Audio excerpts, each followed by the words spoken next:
feels like the clock's been turned back 40 years. It's incredible how I feel. Welcome to Jack's Garage, and come on and follow me. We are healing, taking control. This is where all the magic happens.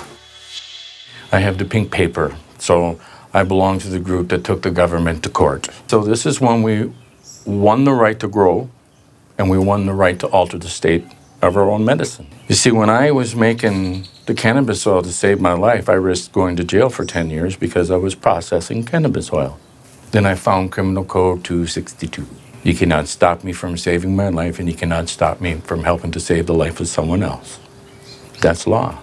So those are the rules that we work under. When you're sick and dying, you have no rules. So I'm illegally alive instead of legally dead.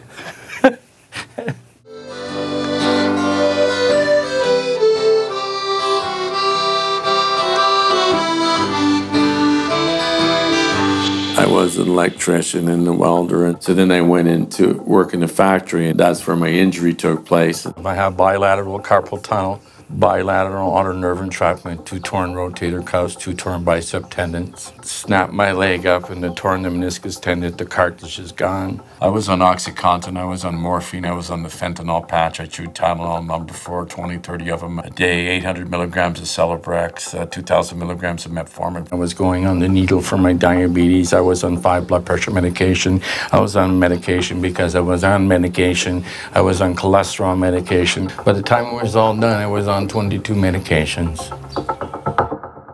The right guy had crossed my path, you know, and he said to me, he said, Jack, you're dying here. And he said, you need to ingest. And so I had been ingesting the decarb cannabis capsules for 6 months.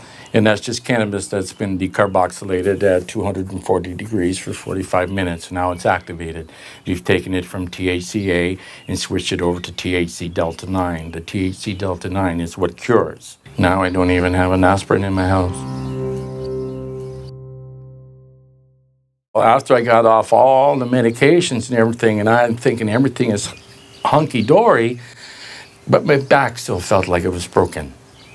So they told me I was old, it's herniated disc, it's pulled muscle, live with it. And then once I peed and I started to pass all this blood like I slashed my wrist, so that's what it was a bladder cancer, and my prostate was involved.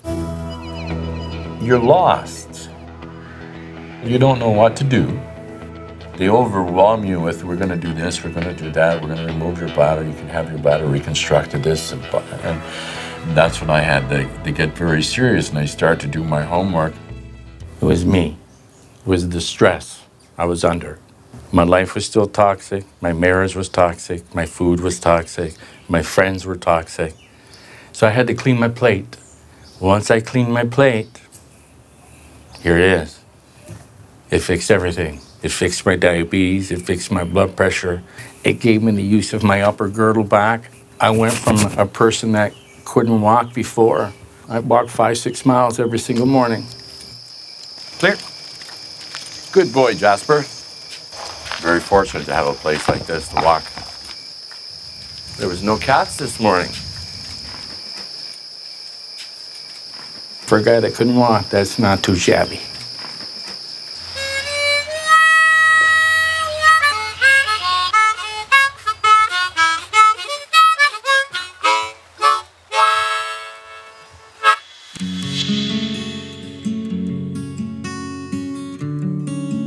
Garden is very, very important. First off, gardening is probably one of the most therapeutic things that you can do. There's nothing better than coming out of here and then picking up some asparagus, a little bit of kale, the beet tops. I know exactly what these plants are being fed. Nothing is toxic, everything is organic. This is the same food that I feed my cannabis plants inside. See, the problem is that sick people can't afford the medication. If I had to buy my medication, it cost me $16,000 a month. I can't afford that. So yeah, that doesn't work. So I get to grow my own meds. Come on in and I'll show you the grow room. Here's the ladies in the final stage. We're gonna harvest in a couple of days. I'll get off of this approximately maybe 2 pounds all the time is what I get off the table. It's one of the most relaxing things that you can do is growing your own medicine, because now you're taking part of your own healing. That's what it's all about.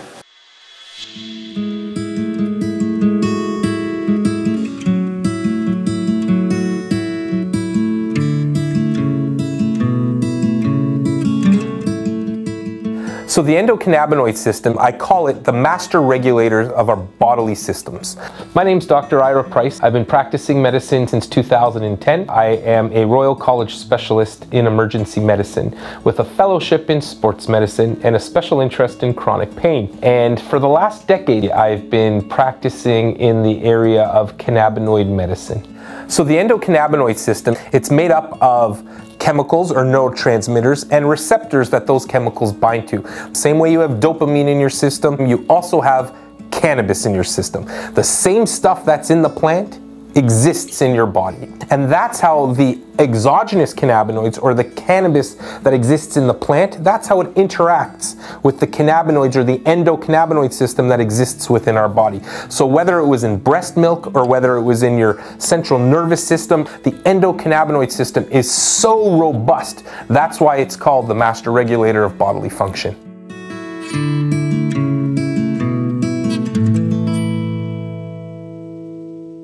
This endocannabinoid system that we have, so picture your body like a switchboard. Remember the old switchboard where you put. So a whole bunch of those receptors aren't working anymore because of how we eat, the toxins that we are exposed to, everything that we're exposed to. So cannabis isn't fussy. You eat it, it just goes to work. That's its job. Animals love and eat it because it's good for them. It's good for the digestive system. So they have the same endocannabinoid system as we do. That's pretty cool. See, I learned with my last dog, he was 14 and a half, and I was putting him down, and he couldn't walk out the dog door anymore. So I started to feed those decarb capsules to the dog. So he was getting 6 of those. So he was getting 1.5 grams of cannabis a day. In 6 weeks, boom, boom, I hear the dog door, and I go, you got to be kidding me. He comes back in again, and 10 weeks later, I'm back over in the field again with my dog. I got another 4.5 years out of my dog. Yeah, it's the fountain of youth. And so, like, don't wait until your animal has aches and pains. Give it to it so it don't.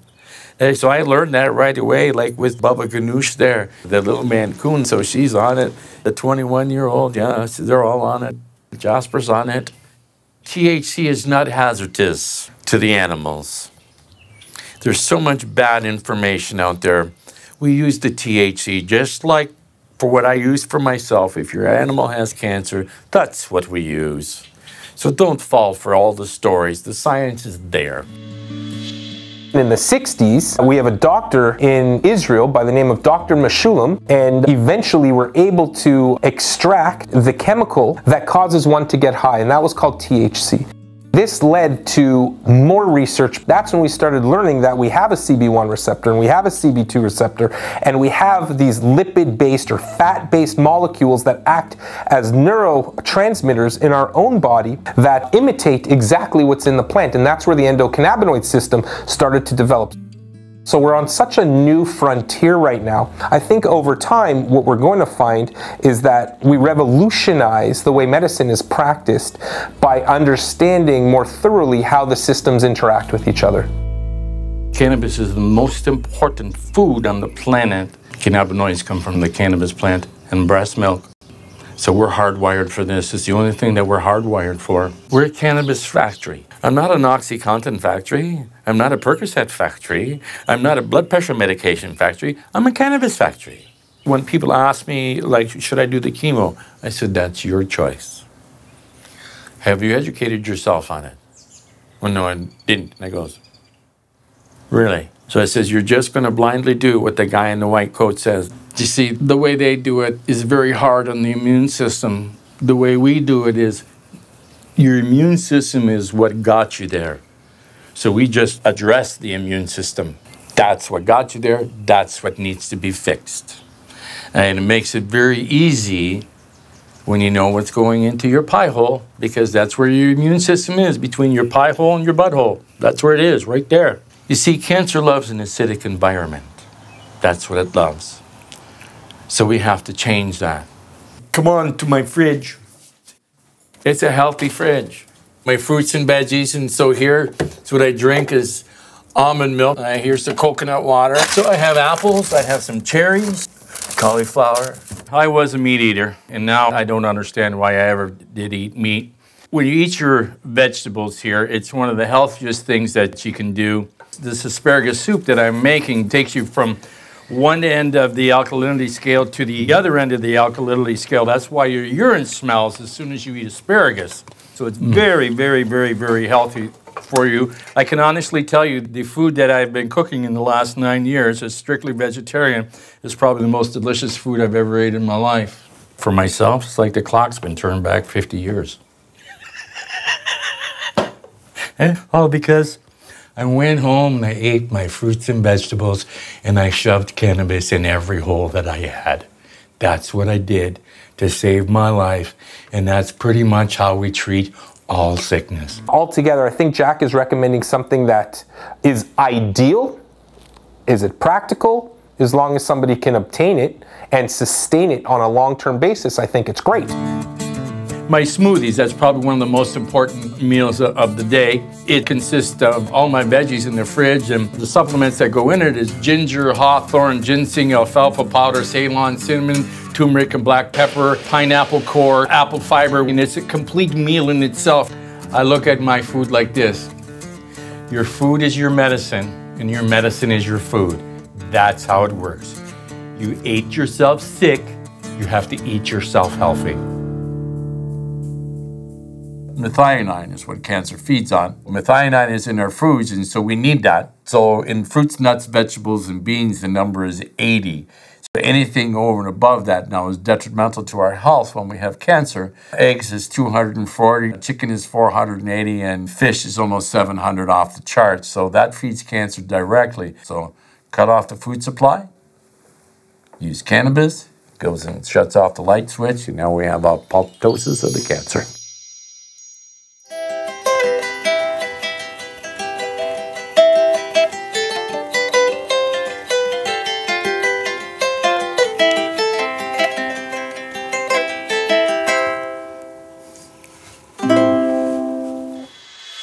So if you eat like a vegetarian, some people, they still get cancer because it's usually stress. And so you have to look at what we call the emotional causes of cancer.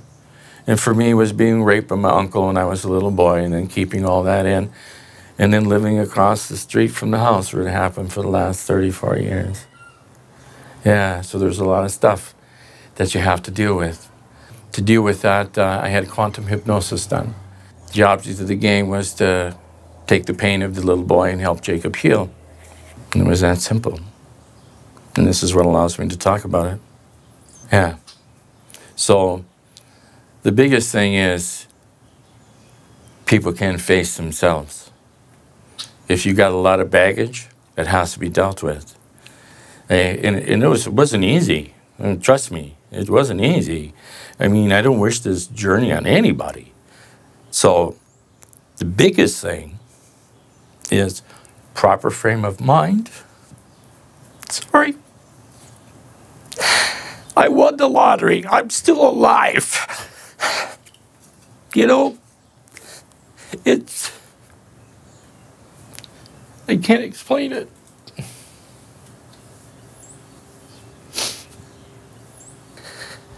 Grateful. I'm so full of love.